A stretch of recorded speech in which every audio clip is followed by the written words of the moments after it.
আপনার বাসায় যদি এমন ছোট্ট একটা প্রিন্সেস থাকে আর সেই প্রিন্সেসের জন্য আপনি এত সুন্দর একটা জামা নিজে হাতে বানিয়ে দিতে পারেন, তাহলে কেমন হবে বলেন তো? তো আসসালামু আলাইকুম, সবাই কেমন আছেন? আমি আজকে আমার প্রিন্সেসের জন্য এই জামাটা কিভাবে বানিয়েছি সেটা শেয়ার করব। একজন মা হিসাবে আমার জন্য এটা অনেক অনেক সুখের। তো এই জন্য আপনাদের কাছে শেয়ার করলাম আমি কিভাবে জামাটা প্রথম থেকে শেষ পর্যন্ত ডিটেলসে বানিয়েছি, এটা শেয়ার করব।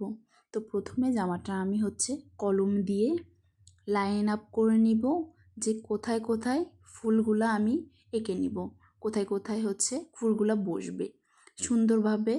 আস্তে আস্তে ফুলগুলা এঁকে নিতে হবে। কলম দিয়ে আঁকলে কোনো সমস্যা হবে না, কলম দিয়ে আঁকলে কোনো দাগ থেকে যাবে না। তারপর বেস কালার হিসাবে আমি এখানে ইউজ করছি ফেব্রিক কালার, হোয়াইট কালার। অবশ্যই এখানে ফেব্রিক কালার ইউজ করতে হবে। ফেব্রিক কালার যদি ইউজ না করেন তাহলে কিন্তু রঙটা উঠে যাওয়ার পসিবিলিটি থেকে যায়। তো জামার উপরে অবশ্যই ফেব্রিক কালার দিয়ে বেস কালার হিসাবে হোয়াইট কালার ইউজ করে নেবেন। আর একটা কথা বলে রাখি, হোয়াইট কালার ইউজ না করলে যে কোনো কালারের উপরে রং করার জন্য কালারটা আসলে সুন্দরভাবে ফুটে না। আমার কথা হয়তো বুঝতে পারছেন আপনারা।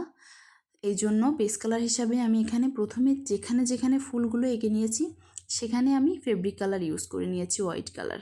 তো এখানে আমি ফুলের উপরে ইয়েলো কালার ইউজ করব। তো ইয়েলো কালার দিয়ে আমি প্রথমে কালার করে নিচ্ছি। এটা আসলে মুখে বলে বোঝানোর মতো নয়, আপনারা দেখে হয়তো বুঝতে পারছেন আমি কিভাবে রঙটা করে নিচ্ছি।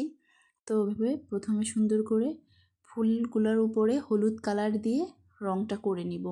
দেখেন এখানে যদি আমি হোয়াইট কালার না ইউজ করতাম তাহলে হলুদ কালারটা কিন্তু এই কালারের উপরে সুন্দর করে ফুটতো না। এই জন্য আমি কিন্তু বেস কালার হিসাবে হোয়াইট কালার ইউজ করছি।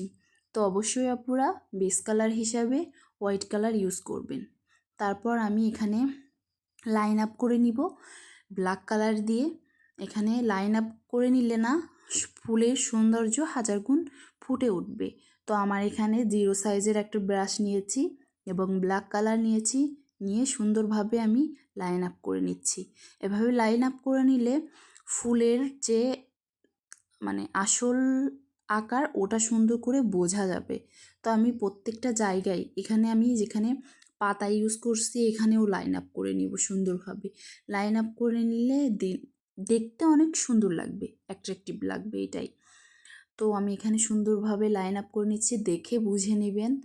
আসলে এটা বলে আপনাকে আমি শিখাই দিতে পারবো না যে আমি কিভাবে বানাচ্ছি, আপনাকে দেখে বুঝতে হবে যে আমি কিভাবে এটা এঁকে নিচ্ছি, কীভাবে করতেছি। কারণ আমিও এটা দেখেই শিখেছি, বলবো না যে আমি একদম না দেখে শিখে ফেলেছি। পৃথিবীতে কেউ কোনো কিছু শিখে আসে না, সবাই সবার কাছ থেকেই শিখে নেয়। তো আমি এখানে রেড কালার নিয়ে একটু লাইনগুলা দেখেন ফুলের পাপড়ির মাঝখান থেকে লাইন করে নিচ্ছি, যাতে কালারটা আরও বেশি অ্যাট্রাকটিভ লাগে, ফুটে উঠে একটু রিয়েল রিয়েল আসে একটু যেন, এই জন্য। আর ফুলের যে মাঝখানের অংশটাও এখানে আমি 0 সাইজেরই ব্রাশ দিয়ে ডট ডট করে নিয়েছি। এভাবে করে নিতে হবে। তো এইভাবে ফুলগুলো কমপ্লিট করে নিতে হবে। আর পাতার ভিতরে সবুজ কালার ইউজ করছি আমি।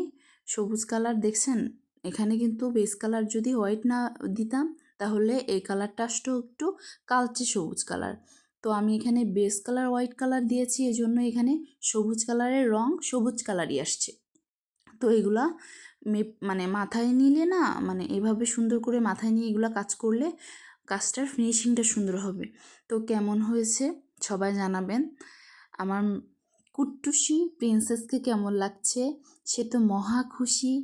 অবশ্য তাকে দিয়ে আমি একটু মডেলিংও করিয়ে নিয়েছি এই সুযোগে। তো সে তো মহা খুশি, সেজে গুজে আমার সাথে ছাদে গিয়ে সুন্দরভাবে ভিডিওটা আমি করছি। অনেক কিছু শিখাই দিতে হয়েছে, সে বুঝতেছিল না কিভাবে দাঁড়াবে, কীভাবেই করবে। তো তাকে দিয়ে আমি একটু জোর করে বলতে পারেন ভিডিও করছি যে আম্মু চলো তোমার ভিডিও করি, সবাই দেখবে, আন্টিরা শিখবে, আন্টিদের মেয়েদের জন্য বানাবে, তারাও অনেক হ্যাপি হবে। তো এটা এটা যখন শুনছে সে তখন এক কথায় রাজি হয়ে গেছে, হ্যাঁ আমি তাহলে আম্মু তোমাকে ভিডিও করতে হেল্প করব। তো সে খুশি খুশি মনে ছাদে যেয়ে আমার ভিডিও করাতে হেল্প করছে। তো কেমন হয়েছে, কেমন লাগছে আমার মেয়েকে, সবাই মাশাআল্লাহ বলতে ভুলবেন না। আর ভাল লাগলে